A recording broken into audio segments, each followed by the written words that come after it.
What's up? Welcome back to uh, whatever. Welcome back to Fool's Gold channel thing. Oh yeah. Well, today we're gonna be reviewing the Rosewill k51 keyboard. It is RGB. It seems pretty fine so far.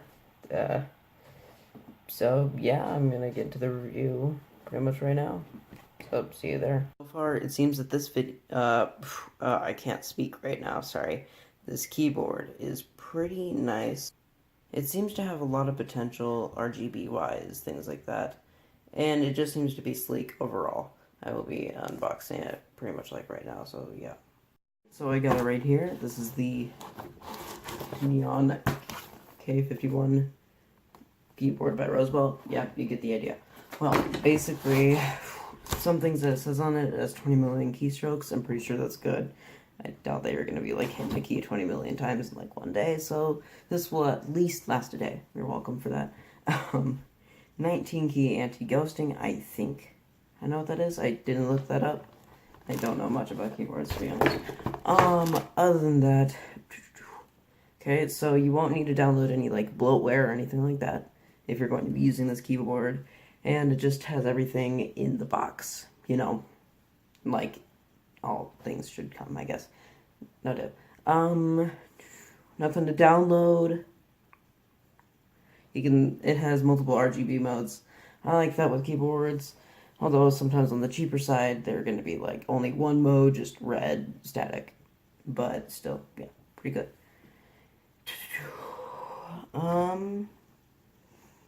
Apparently it brings you to your next level, even though it's a mechanical gaming keyboard.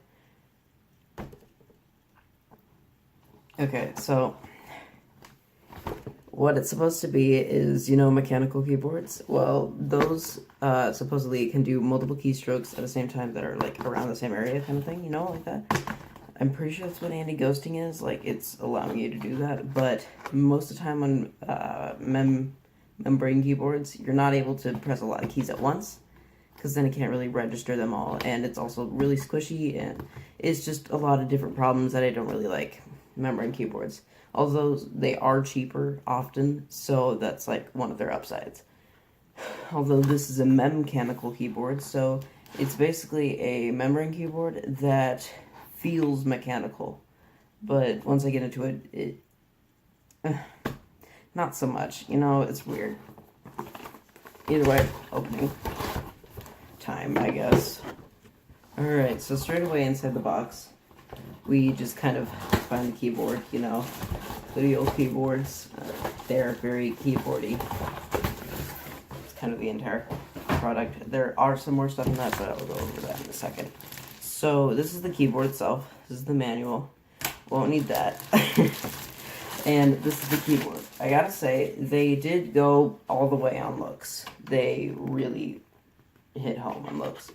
Because it has full RGB around all the sides, you know, because of this little panel right here along the sides. Oh, wow.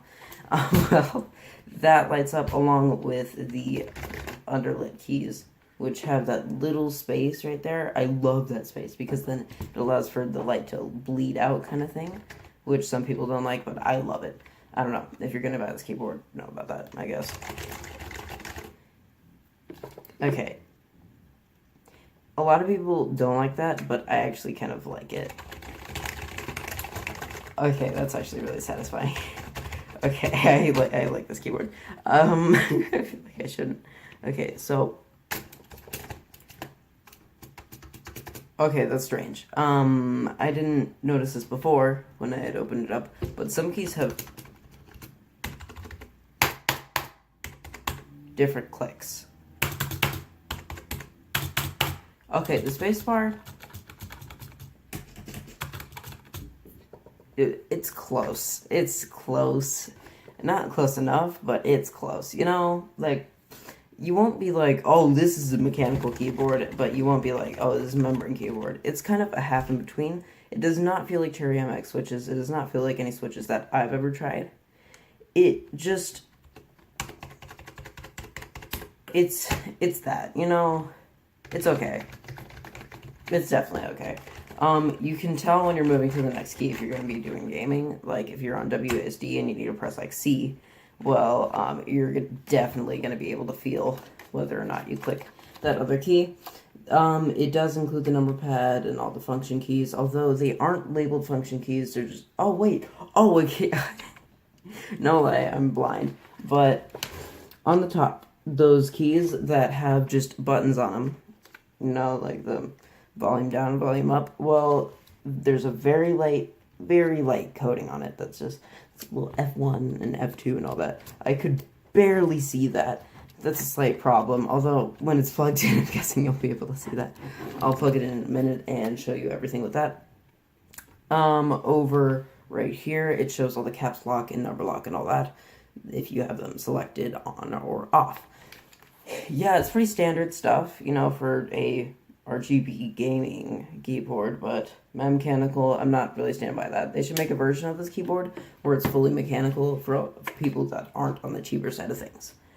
Other than that, in the manual, which I just threw, shows how you can switch to all the modes, and it is customizable, but not by key, but by section. You might see what I mean. I might shut that off, but it's kind of like, basically, you can switch the color of this or something. That's about it. That's about how customizable it gets. You can switch between the modes, but that's the craziest it gets. So, we'll get right into the review of this keyboard. Well, I just kind of reviewed it. Whatever, I'll get into some specific things with it that just kind of peeved me out a little bit. I am here to tell you that this keyboard... Good. Okay, so pretty much there are multiple RGB modes in this keyboard, other than just rainbow, which I have it on right now. So you're gonna need the manual if you ever get this keyboard, because otherwise you probably won't be able to memorize this, but I have somehow. So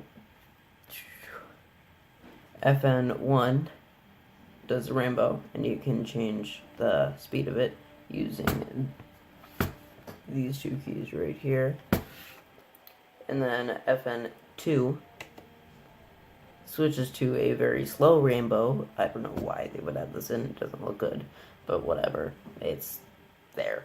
Other than that, there is F3, which is it's the breathing one. And you can change the speed of the breathing. Yeah, I think that's about all you can change.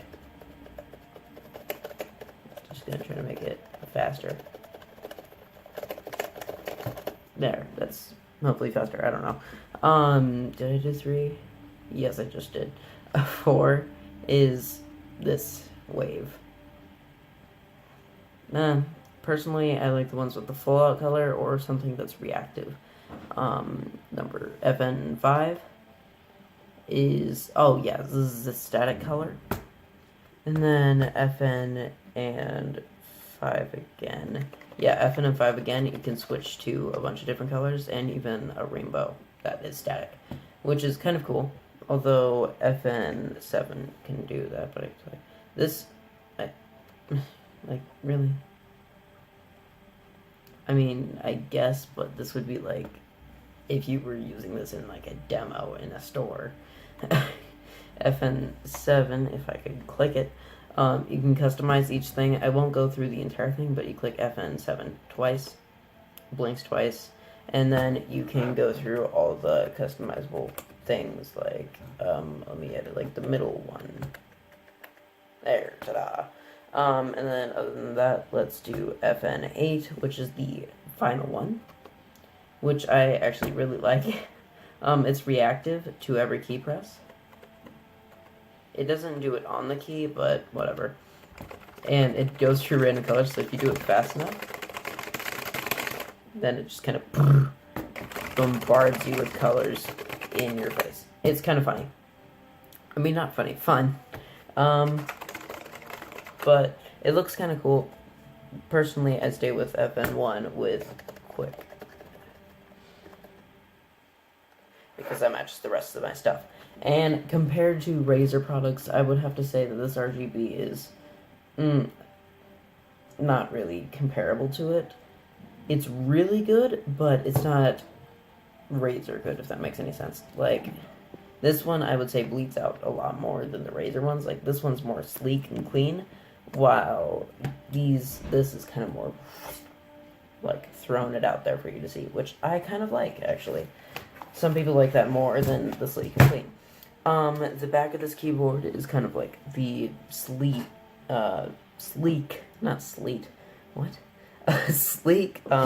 plastic back, which is kind of nice, I guess. There's people who like that, I guess. I personally don't like it because it's really easy for fingerprints to get on it. Actually, yeah, it kind of is. So you're probably gonna have to clean this keyboard every so often. There's minor details about it that I really like. I do like the shift buttons on this keyboard.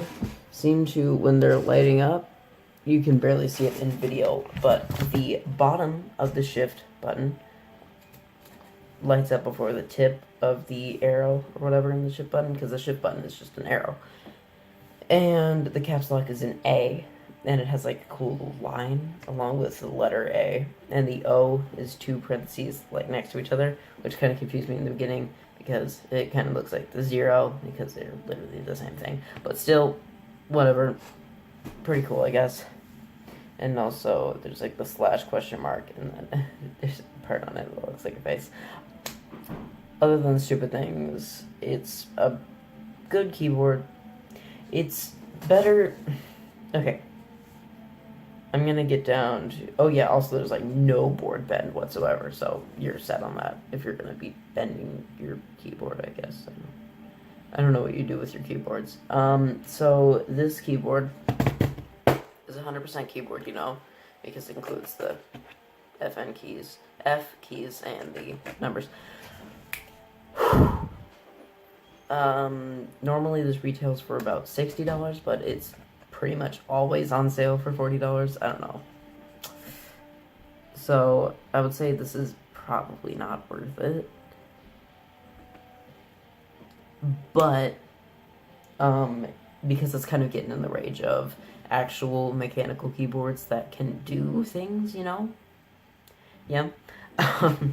I would have to say this is better than like a keyboard that you would get out of the box with your desktop computer and things like that, as that does not have RGB, and well, it also just is pretty sick, you know. Plus the feel of it is actually pretty nice, you know. Sometimes people actually like membrane keyboard feel, so if you like that kind of feel, then here you go, I guess. I wouldn't use this that much for gaming. It's like a 7 out of 10, which is still really good.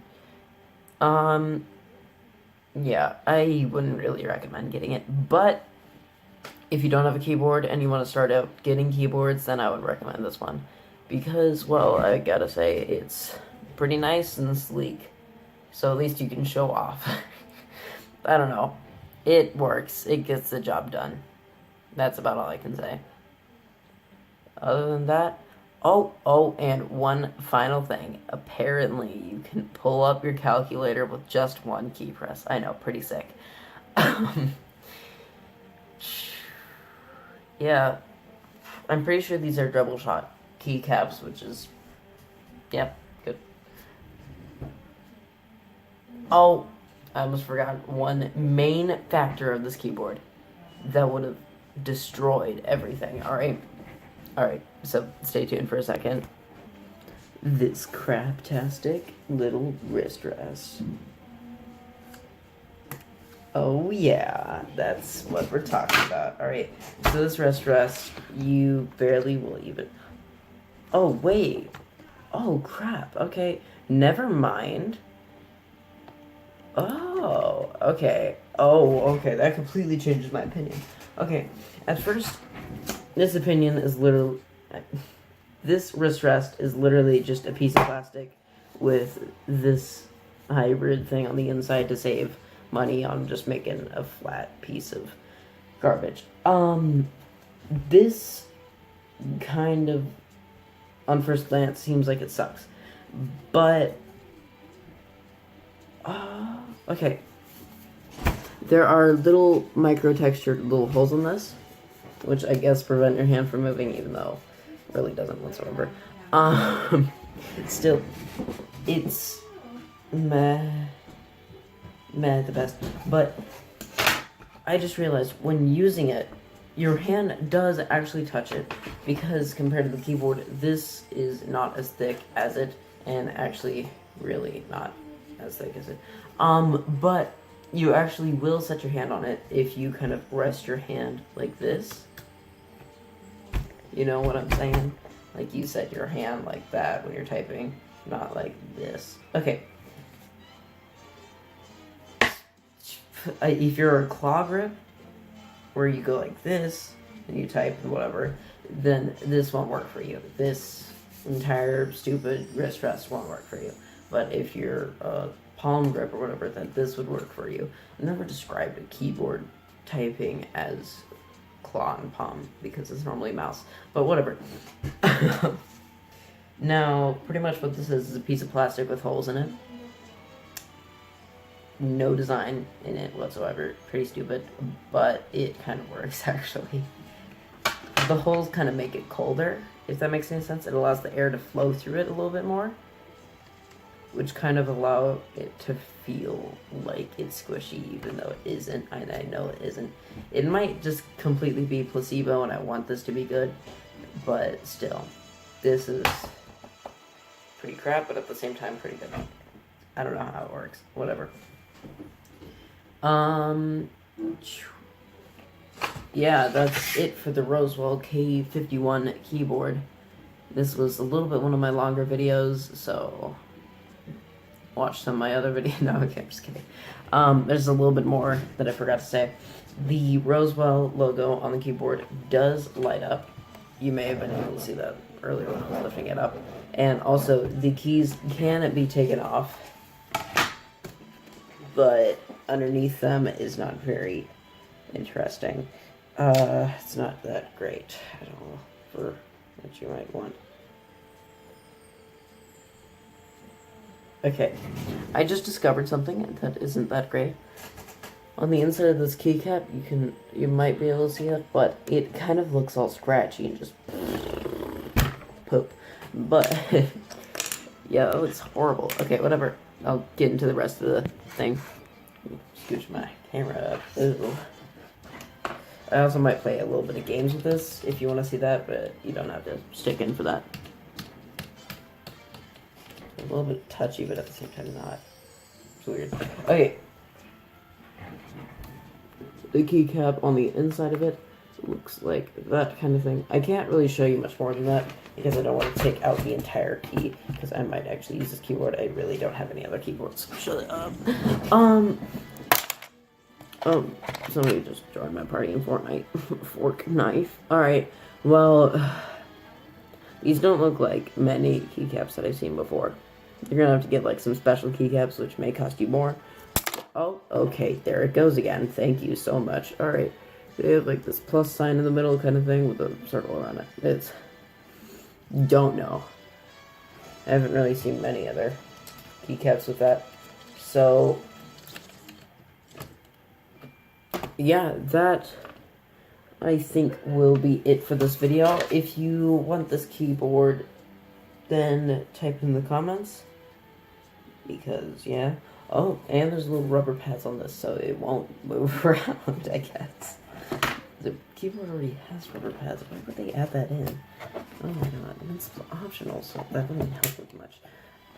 If you just have the keyboard alone, why would they even have that in? Okay, so thank you for watching. That's where rubber pads go through. I'm like talking to myself at this point. You need to go. I'm sorry. Wait, okay. Stay tuned for a second. I don't think this even... is it? It does, but it's really loose. Okay. The wrist rest kind of works.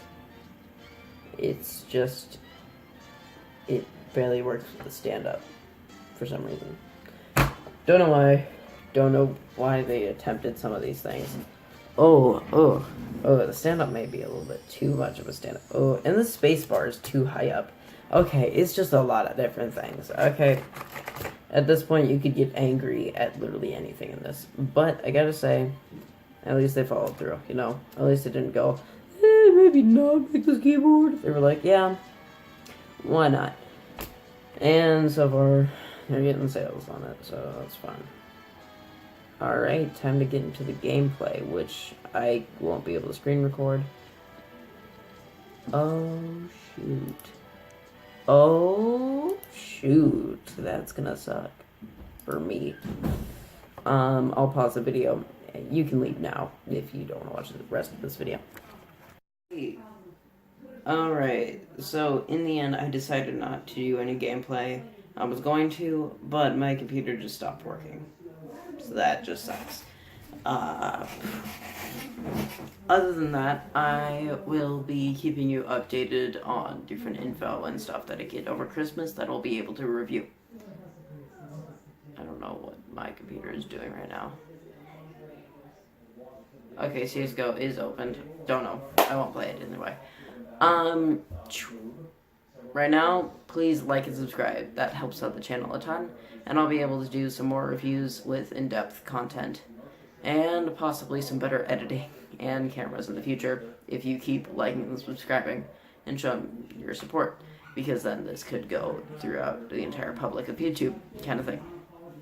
You get it, yeah. Well, other than that, thank you for watching. By the way, like, holy crap, 54 subscribers. That's more than 53, so, whoa. I just wanted to tell people about these 2 channels. Yeah, 2 channels. The odd one's out, you know, yeah, him. There's probably not going to be many people watching this section anyway, so whatever. And Vsauce 2. And just the normal Vsauce, but Vsauce 2 is really interesting. He does paradoxes and stuff like that, and he talks about how you would go about them and goes in depth in different things and thinkings through things, while Vsauce goes through like the Brachistochrone, Zipf's law, stuff like that. And overall, I think it's taught me a lot of things about just humanity and everything in itself and all around. So, other than those,